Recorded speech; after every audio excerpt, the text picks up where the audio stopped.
Chapter 15. Murphy's Camp is a curious old mining town in Calvaris County, at an elevation of 2,400 feet above the sea, situated like a nest in the center of a rough, gravelly region, rich in gold, granites, slates, lavas, limestones, iron ores, quartz veins, auriferious gravels, remnants of 5 dead rivers and dead water rivers are developed here side by side within a radius of a few miles, and placed invitingly open before the student like a book, while the people in the region beyond this camp furnish minds of study and never-ending interest and variety.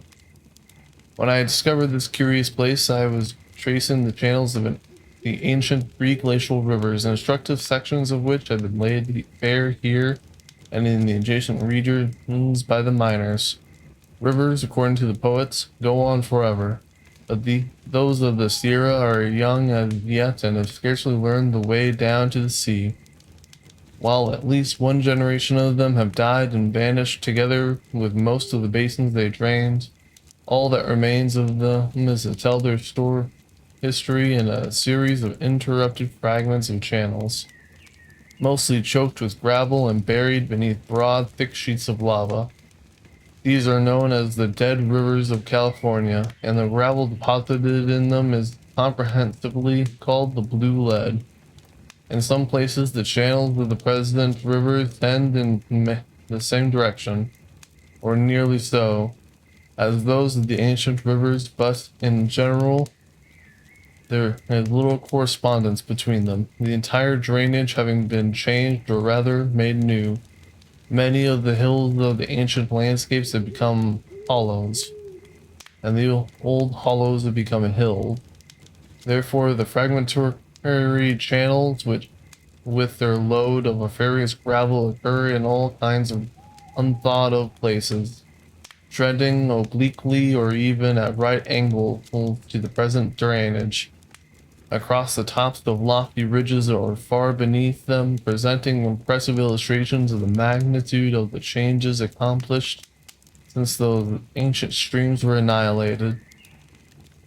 The last volcanic period preceding the next generation of the Sierra landscape seems to have come on over all the range almost like simultaneously. Like the glacial period, notwithstanding lavas of different age occurred together in many places, indicating numerous periods of activity in the Sierra fire fountains. The most important of the ancient river channels in this region is a section that extends from the south side of the town beneath Coyote Creek and the ridge beyond it to the canyon of Slanieth. But on account of its depth below the general surface of the present valleys, the rich gold gravel that is known to contain cannot be easily worked on a large scale. Their extravagant ordinary richness may be inferred from the fact that many claims were probably worked in them by sinking shafts to a depth of 200 feet or more, and hoisting the dirt by a windlass. Should the dip of this ancient channel be such to make the Stanley's Canyon available as a dump, then the grand deposit might be worked by the hydraulic method. And although a long and expensive tunnel would be required, the scheme might still prove profitable, for there is millions in it.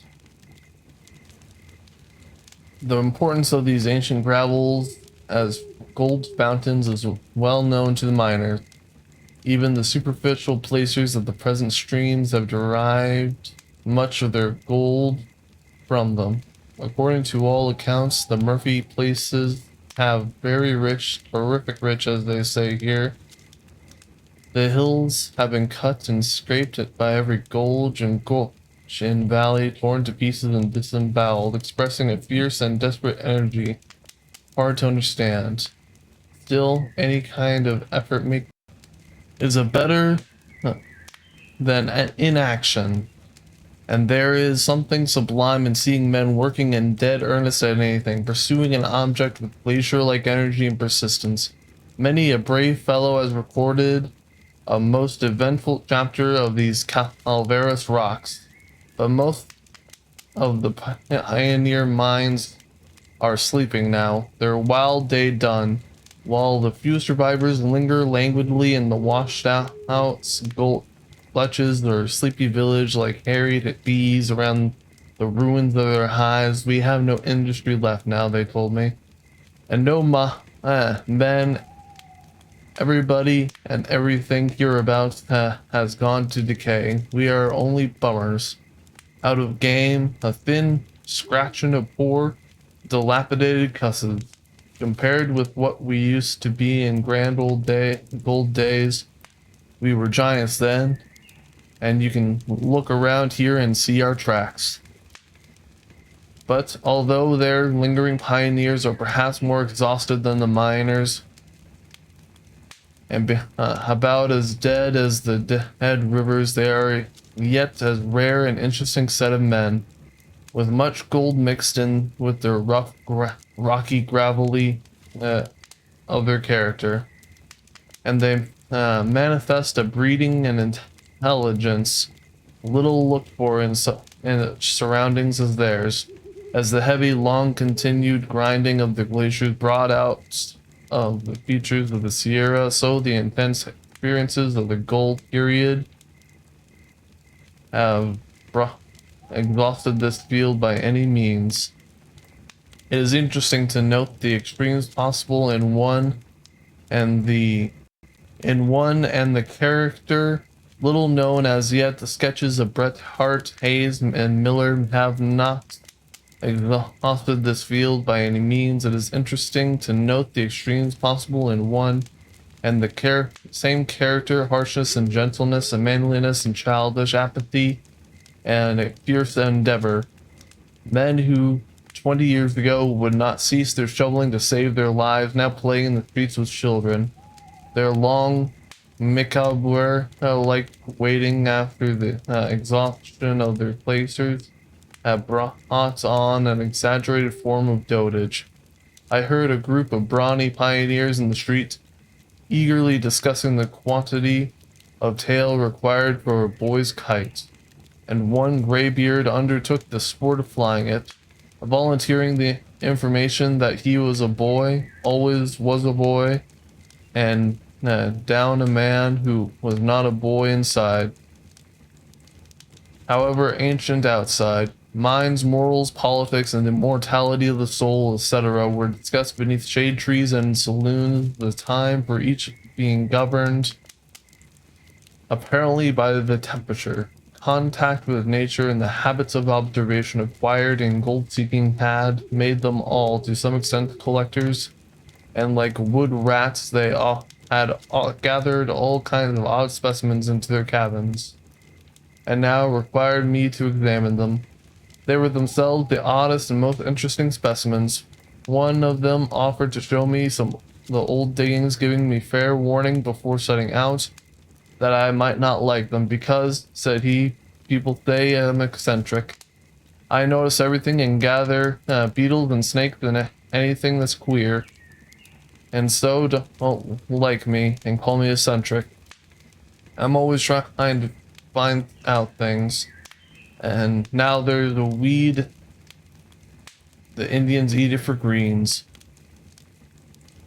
What do you call those long-bodied flies and with big heads? Dragonflies, I suggested. Well, their jaws work sideways instead of up and down, and grasshoppers' jaws work the same way, and therefore I think they are the same species. I always notice everything like that, and just because I do, they say I'm eccentric, etc. Anxious that I should miss none of the wonders of their old gold field, the good people had much to say about the marvelous beauty of Cave City Cave, and advised me to explore it. This I was very glad to do so, and finding a guide who knew the way to the mouth of it, I set out from Murphy the next morning.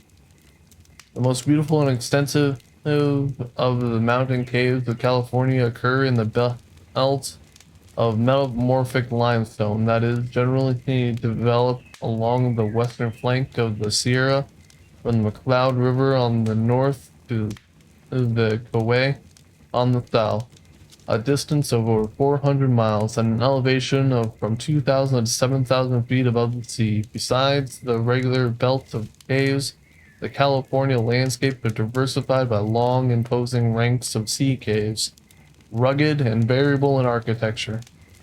Carved in the coast headlands and precipices by centuries of wave dashing and innumerable lava caves, great and small, originating in the unequal flowing and hardening of the lava sheets in which they occur, fine illustrations of which are presented in the famous Modoc lava beds, and around the base of Aishi Shasta. In this comprehensive glance, we may notice the shallow wind-worn caves and stratified with sandstones along the margins of the plains, and the cave-like recesses in the Sierra slats and granites, where bears and other mountaineers find shelter during the fall of sudden storms. In general, however, the grand massive uplift of the Sierra, as far as it has been laid before to observation, is about as solid and caveless as a boulder.